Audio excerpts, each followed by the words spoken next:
plane came into contact with this high tension power line pole here behind me in this Goshen and Rothbury intersection.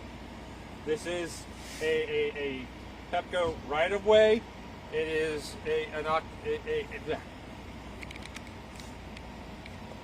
original information outlined that there was 2 occupants in the plane. We have been in contact and continue to be in contact with the folks in the plane. There are several concerns ongoing. While there is a large area of power outage in Montgomery County, which I will talk about, there is no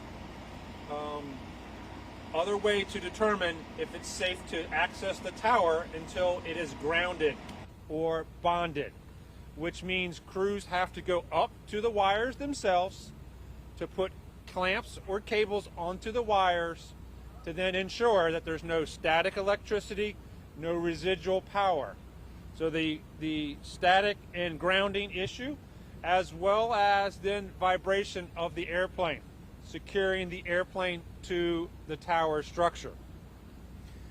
We have resources on site. They've arrived in about the last 30 minutes from Pepco's contractor that deals with these towers, as well as an extraordinarily large crane from a local company, some may know it, Digging and Rigging from Clarksburg. They are here to assist. We still believe that we have about 35 to 40 minutes worth of time before the other resources from the support agencies arrive, roughly 9:30. There is resources from Montgomery County Fire Rescue, District of Columbia Fire Rescue, Montgomery County Police, and an assortment of other agencies here. One of our concerns is the safety of the occupants in the airplane, the safety of the fire rescue personnel, and the rescue thereof.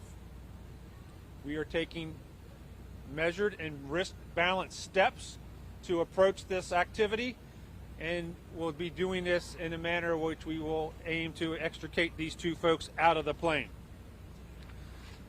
Talking about Pepco's outages, the number in the community is 85,000 to 90,000 customers are without power. As you all have reported, that is a wide swath from here down towards Wheaton, parts of Silver Spring, Olney, Aspen Hill. It's a large portion of the county. I have no information. I'm not here to talk about the power outage and the power restoration. I'm here about the rescue operations here. That's the information that I have. I will take a few short questions, and then we'll be back at a second point. Are you in communication, or someone in communication with those folks, and how are you keeping this calm? Absolutely, that is a challenge. Absolutely, we are in communication with them. We have their cell phones. We are moderating the use of that cell phones to conserve the battery of those devices while they're up there. But we have regular check-in intervals with them, then we are making those communications. How are they? That information is not for release at this time. Looking at the fog that's kind of setting in there, how does that affect potential rescue operations there? So the weather is going to make visibility worse by the fog. The fog is going to make things more wet, more slippery. But it's part of our risk benefit and part of what we're calculating. So, Chief, can you walk through the exact order of operations of what is happening now and what is happening next? Who goes first? And just, I'm sorry, can you just walk through that one more time so that we're clear on that? And then another question after that, if you don't mind. Go ahead. Yeah. So the who is going to be combined teams, okay? So the what will be the tower contractor will go up and do what is called grounding, or what may be referred to other times as grounding and bonding, in which they go up, place cables onto the wires, and then have a direct path of that any static or residual electricity to a ground source. That'll be done by the tower contractors as well as fire rescue personnel.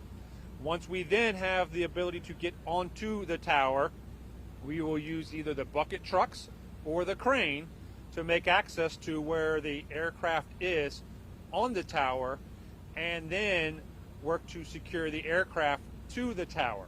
Again, that'll be a combination of the tower company and fire rescue personnel Then we will work to bring the occupants of the plane out and down to ground and transport to area hospitals. So part of the process is physically, once you're up there, getting the plane attached to the tower before, and presumably to ensure that the plane is secure when you make the extraction? As with any car extrication, we make the car stable before we take the people out of the car. Take this to the aircraft. We want to make the aircraft stable to the tower before we try to remove the occupants of the aircraft out of the aircraft. And then my final question, sorry, is what can you say about the stability, how the aircraft is being held up right now? Is it precarious? Is it secure? Not secure, but how would you describe that? An aircraft hit an aerial tower at about 100 feet in the air. It's not going to be stable until it's chained and strapped in place. Any movement, any accidental movement could make the circumstance worse. Chief, I'm sorry, you have information about the condition of the people in the plane, but you can't share it? That's correct. Okay. Are you expecting to learn more, or why can't you share that at the moment?